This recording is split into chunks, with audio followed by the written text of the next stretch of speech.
ओम हरद्रा गणेशाय नमः। दर्शकों, आज का विषय बहुत ही लाजवाब है।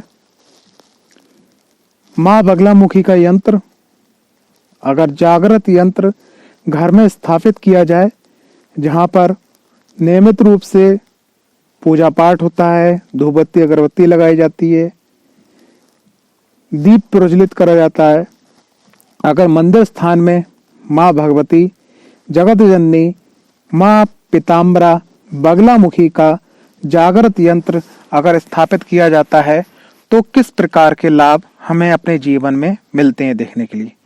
इसी पे आधारित ये पूरी वीडियो है। वीडियो के एंड तक बने रहिएगा और अगर आप चैनल पे पहली बार आए हैं तो चैनल को सब्सक्राइब करना, वीडियो को लाइक करना बिल्कुल ना भूलें और कमेंट्स बॉक्स पे जय माता दी, जय मां बगलामुखी जरूर लिखें। देखिए, ऐसा होता है कि यहाँ मैं आपको एक बहुत छोटी सी जानकारी देना चाहता हूँ कि जैसे आप अपना धन संचित करते हैं तो उसके लिए अपना बैंक अकाउंट, अपना बटुआ, अपना वॉलेट, घर की अलमारी, आपकी रैक या एक निश्चित स्थान पे धन को रखते हैं। उसी प्रकार से आध्यात्मिक जो ऊर्जा होती है वो भी हमारा स्पिरिचुअल बैंक होता है, यानी आध्यात्मिक धन होता है। तो आध्यात्मिक धन को जो लोग रोकते हैं तो उनको लॉक करने के लिए, उनको रखने के लिए भी हमें लॉकर, बैंक, वॉलेट, अलमारी चाहिए होती है। लेकिन वो लॉकर, बैंक, वॉलेट, अलमारी हमारी क्या होते हैं? यंत्र। जैसे महालक्ष्मी माता का श्री यंत्र हो गया, कुबेर जी का कुबेर यंत्र हो गया, माँ भगवती, माँ दुर्गा का विषय यंत्र हो गया। तो जो व्यक्ति जिस ऊर्जा को अपना सर्वस्व मानता है, उनके शरण में है, उनकी शरणागति में है, तो उस ऊर्जा से जुड़े हुए यंत्र को आपको, हर एक व्यक्ति को अपने घर में रखना चाहिए। कारण सिर्फ छोटा सा यह है कि जब हम यंत्र, जागृत यंत्र को अपने सामने रखते हैं तो जितनी हम मंत्र जाप करते हैं, पूजा पाठ करते हैं, धूप बत्ती अगरबत्ती दिखाते हैं, पुष्प चढ़ाते हैं सामने, तिलक करते हैं, तो जितनी हमें आवश्यकता होती है उतनी ऊर्जा हमें प्राप्त हो जाती है और बाकी ऊर्जा हमारे सेविंग के रूप में उस यंत्र में स्थापित रहती है। जैसे अगर आपका मंथली खर्च 50,000 का है और आपको 55,000 मिल जाए, यानी 55,000, तो आप अलग अलग खर्च करने लगोगे। आपके खर्चे जो हैं डामाडोल हो जाएंगे, आप सोचोगे एक्स्ट्रा है। लेकिन अगर आप 50,000 पे खर्च कर रहे हैं और 5,000 पे आपको एक्स्ट्रा है, आपने सेव कर लिया, तो वो आगे आपके आने वाले समय में काम देंगे, जिसको बोलते हैं संचित धन।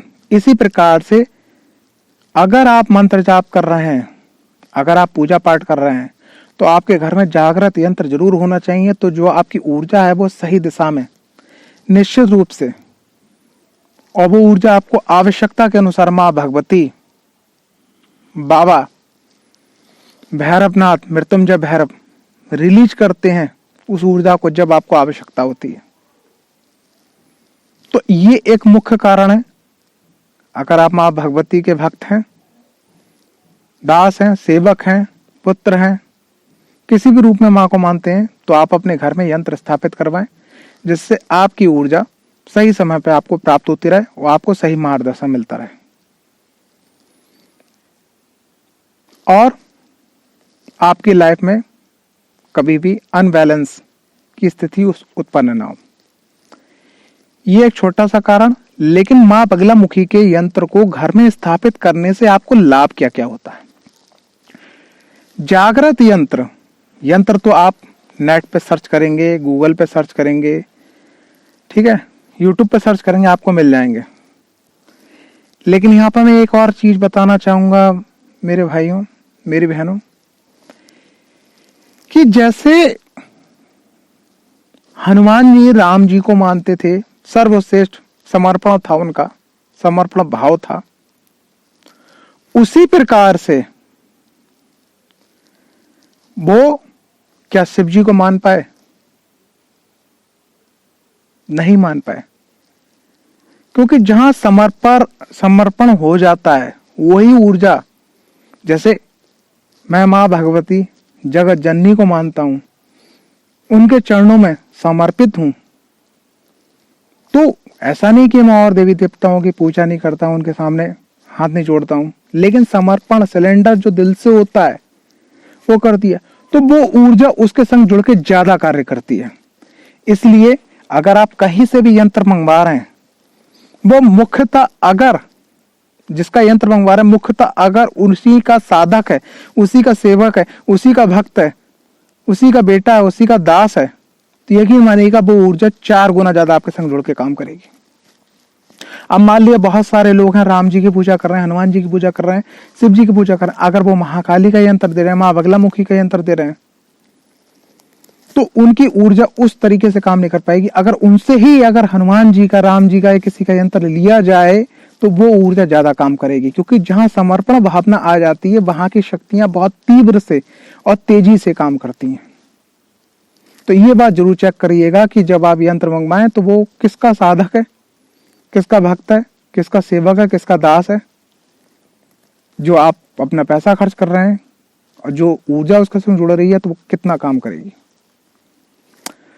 अब मां बगलामुखी का जागृत यंत्र घर में रखने के क्या लाभ हैं? देखो भैया, सबसे पहली चीज, उस घर के अंदर मां भगवती का आशीर्वाद आ जाता है, तो टोना है, टुटका है, काला जादू है, नजर है, हाय है, कोर्ट कचहरी है, मुकदमा है, गृह बाधा है, रोग है, ऋण है, शत्रु है, सेहत में खराबी है, स्वास्थ्य साथ नहीं देता है, घर मकान में दिक्कत हो रही है, संतान साथ नहीं दे रही है, नौकरी व्यापार में उठक लटक झपट हो रही है, जो विवाह की स्थिति जो है उसमें भी देरी हो रही है, तो ये सब परिस्थिति बदल जाती है भैया और सब सकारात्मक हो जाती है।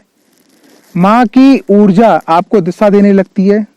जैसे जिस प्रकार से अंधेरे को हम खत्म नहीं कर सकते, लेकिन अगर अंधेरे में अगर हम एक दीपक जलाते हैं तो अंधेरे में हमें रोशनी का सहारा मिलकर हम आगे बढ़ जाते हैं। तो माँ का यंत्र एक प्रकार से गुरु यंत्र होता है, जो आपको मार्गदर्शन देता चला जाता है कि अब आपको ये करना है, और आप अपने जीवन में सफलता को प्राप्त करते चले जाते हैं।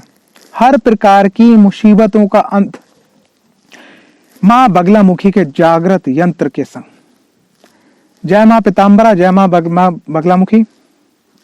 आप सभी लोगों पे भगवान श्री हरदरा गणेश, काल भैरव जी, मृत्युंजय भैरव, महाकाल बाबा और माँ जगत जननी माँ पीताम्बरा बगलामुखी की सदा कृपा